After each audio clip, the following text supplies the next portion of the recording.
In this presentation, we will be looking at meta-level science, which is the usage of science to look at science itself. We'll be using more of a methodological and analytical perspective versus a philosophy of science perspective. The presentation is composed of lessons from artificial intelligence and software engineering, which are both sub-areas of computer science.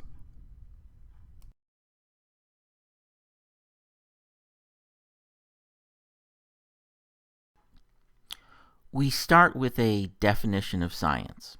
Science is a continual and methodological process to match models to data or phenomenon for the purpose of being better able to utilize the phenomenon. Science has the following elements: data, models or theories, and we'll talk about the difference later, properties of the models, which include computational characteristics as well as measures on how the models match the data, as well as properties of data, which include measures of how the data matches the real world. Science has no opinions, no votes, no laws, no authorities, only naked properties, measures, and characteristics. We start with 2 lessons from artificial intelligence. Lesson 1, Reality Map. Mapping reality to the mind has a number of layers, where each layer drops dramatic amounts of information in the creation of effective interpretations, or rather, gross approximations. We use the term interpretations as opposed to maps because the relationship between the layers is more complex than just a map. We will be exploring why each interpretation is a gross approximation in the following slides. Obtaining data from the real world. Both biological and technological sensors use sophisticated algorithms to filter and interpret reality in the creation of data. As biological sensors, e.g. vision, have evolved, there has been a coevolution of algorithms built into the biology. When computer scientists build analogous systems, they too create sophisticated algorithms. In both cases, mass amounts of information is dropped or not even pulled in. Creating models. Models built to make sense of the world filter and interpret the available data. Here too, mass amounts of information is dropped. Dropped data includes noise, but also periphery data in order to create a manageable context. If masses of data are not dropped, the models become computationally unmanageable. Every model itself has internal computational limitations. There is no such thing as a perfect model. Models are but tools. Putting minds around a model. Whether learning a new model in school, creating a new model, or fitting a new model to a data environment, the mind is always challenged. Sometimes the challenge is so great that only very few can accomplish the task. Computer science allows us to conceptualize many new models because we are no longer restricted to do calculations by head, pencil, and paper. Visualization tools likewise enable easier conceptualization. Impact of Lesson 1, Nominalism versus Realism. There are many layers of gross approximations of going from reality to the mind. Minds and models have internal limitations. There is no such thing as a perfect model. Every model is a gross approximation with internal limitations. The best that can be done is to continually come up with better and more utilitarian gross approximations. Philosophically, this is known as a nominalism view. The alternative philosophical realism view, where models directly correlate with reality, is in direct contradiction with the mass amounts and layers of filtering and interpreting that is done by reasoning systems, whether biological or technical. For far too much information is dropped for what is contained in the mind to be considered reality. Lesson 2. Models and meta-levels. Within artificial intelligence, there are a myriad of very different computational systems, all with different applications, benefits, and measures. No system has become dominant. In actuality, the more diverse we become in our models, the more we advance. And there are many examples: heuristic search, neural networks, genetic algorithms, optimization, probabilistic systems, sensory systems, case-based reasoning, expert systems, on and on. Meta levels. Abstraction is a very powerful mechanism within computer science. As an example, years ago, I gave my students a game competition where a major objective was to abstract many of the steps so that the number of steps in reasoning was reduced. It is of note that on the extreme ends, one student had a 4-page program and one had a 250-plus page program. The 4-page program went much further in the competition than the 250-page program. Within computer science, abstraction has evolved to the level of meta-level reasoning, where the reasoning system itself is abstracted and reasoned about by a computational system one level up. Even infinite towers of meta-level reasoning systems have been created. Meta-level reasoning research. In the early years, research focused within specific computational paradigms such as functions, logic, or objects, as well as with creating infinite towers. The author of the presentation has taken a different approach and worked within the tools used to implement a diversity of different computational paradigms on running computers, e.g. the underlying elements of artificial intelligence and programming language interpreters, as well as how to vary and reason about these elements. And you can check out my dissertation at jcoven.com or newengineer.com, which has a intelligent optimization and integration software tool. Other modern meta-level work. Multiple different reasoning and sensory systems are typically included within modern artificial intelligence systems. Some form of meta-level is used to determine how to integrate the reasoning, as well as when to use each different type of reasoning system. Models. Scientific models are computational reasoning systems. It's essential to maintain a large space of different models, as well as a meta-level system that can both reason between the systems as well as determine which model is best for which purpose. Within computer science and artificial intelligence, we are always finding creating new and varied useful models. Comparing models at the meta level requires quantifiable measures of the value of each model. Opinions of experts can't be used, as automation and objectivity is lost. Historically, scientific models often become a religion due to the limits of most minds, education systems, and economic and political limitations. Scientific focus. Where should it be? It should be on creating the ever-increasing space of models, quantification comparison methodologies, detailed directing of the search through the space of models, as the search space is far too extensive to just automate. It is not artificial intelligence, but rather human-computer intelligence, where we're combining the advantages of automation and human intelligence. Pontification of existing models provides no value at the meta level. We next move to 4 lessons from software engineering. Lesson 3, Spaghetti Science. Not as in spaghetti western, but rather in spaghetti code.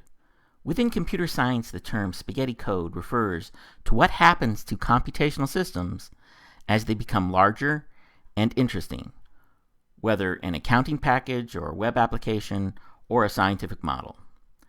Different sub-elements become strands of spaghetti, where a change in one place affects numerous other strands elsewhere. Code becomes a large ball of intertwined strands. Tremendous effort has been made to create tools, languages, and processes that minimize spaghetti. This includes methodological and continual refactoring or rewriting of models and code. This applies to every computational model, including scientific models. Lesson 4, Measuring Models. Within software engineering, there are many different measures for computational systems, or models. This includes performance measures, user-friendliness measures, verifiability measures, and many other types of measures. Within science, we need similar measures. In following videos, we're going to be looking at physics, so we're going to talk a little bit about measures from that perspective as an example. And this measures can include complexity, and within physics this would mean the number of elements and layers, and this could include the number of particles, the number of fields, the number of laws, and other properties or dimensions, that type of thing. Within any computational model, certain properties might emerge from other properties, and this could be one field emerging from another field, and that would reduce the complexity. Soundness is another type of measure, and this is singularities and paradoxes. You want to reduce the number of them. Every computational system's going to have singularities and paradoxes. An example in one of the most basic computational systems is division by zero. So everybody's seen paradoxes and singularities within base computational systems. They're always going to exist. You just want to minimize them. Again, there is no perfect tool. There is no perfect model. Understandability of the model. How easy is it for the model to be used by a broad base of individuals to put it to the test of actually being utilitarian? Predictiveness of the model. Have things been predicted by the model? Can things be predicted by the model? Have predictions not borne out? Again, there is no perfect predictive tool. The question is, how effective is the model from a predictive perspective? Usability, and this might be, are there quantitative tools to make more detailed predictions or calculations about behavior within a specific system or model? Lesson 5, Model Development. Within computer science, we have found that when you're working with unknown or new areas of development, they are best handled with agile development techniques where there is extensive, rapid interaction across a very broad spectrum of domains pertinent to that software development. This can include users, accounting methods if you're working on an accounting package, people who are expert in those elements, people working on the hardware, people working on the software, across the board, everybody who has some piece of knowledge related to the model that's being, or computational system that's being developed. It's absolutely essential that that very broad spectrum of expertise is used in the development of that new model or system. And you can see the IT maturity method with the link that's shown for more information on this. This is very different from the current modalities of academic work, where research is mostly restricted to micro subdomains with long, drawn-out experiments. The term analysis paralysis is very apropos to describe what's happening with the current scientific modality. In many ways, it's really preventing the development of new models. Lesson 6, Error Correction. Peer review is supposed to be a gold standard. However, it is actually very weak, and it is equivalent to only one of a myriad number of methods available within software engineering for testing of computational systems. As in software engineering, we need a myriad number of different methods for identification of flaws within scientific models. Double-blind studies are also considered to be gold standards. However, double-blind studies are too expensive to be applied across the broad spectrum of possibilities. This expense leads to a loss of context where wrong conclusions are too often derived. For example, GMO tests on rats are done for only 90 days. When the tests have been extended to 2 years, massive tumors have developed. The lesson here is that double-blind studies have to be limited because going to a larger context, and there are many larger contexts in every single situation, is too expensive. And too many things are missed when you don't have some type of methodology for looking at that larger context. This can be considered, looking at larger context can be considered another method for identification of flaws within computational systems. In software engineering, test plans are created where the depth of tests are always relative to the criticalness of different parts of the computational system and other issues. We need similar types of test plans to cover all of the different possible failings within the broad context, not just microscience experiments.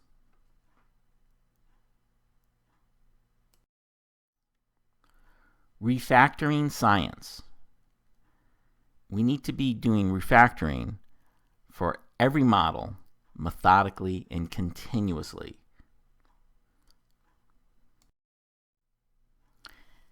Academics. Academics is rife with opinion, cliques, funding entanglements, biases, and political genealogies. None of this is of any consequence to science. Academics is commonly confused as being science. Academics is prone to revolutions such as those described by Thomas Kuhn in The Structure of Scientific Revolutions. This was 1970s research that showed the retarding of science by academics.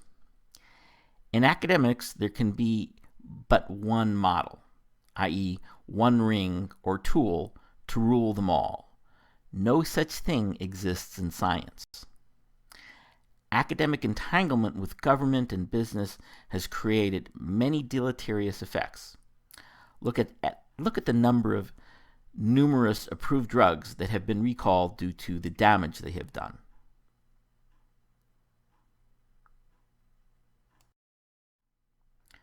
Microscience. Modern academia is also too often focused on doing small steps in order to reduce complexity and cost. The starting point is always the current standard model. The reality is that every current standard model is always a gross approximation. context is lost. This enables the construction of strands of reasoning where each strand is built up of many different micro-experiments. The big picture becomes a ball of spaghetti reasoning. The nature of computational systems. Every computational system develops into a ball of spaghetti as it becomes extensive. There are no exceptions. This includes law, tax codes, religion, scientific models, medical models, history, on and on.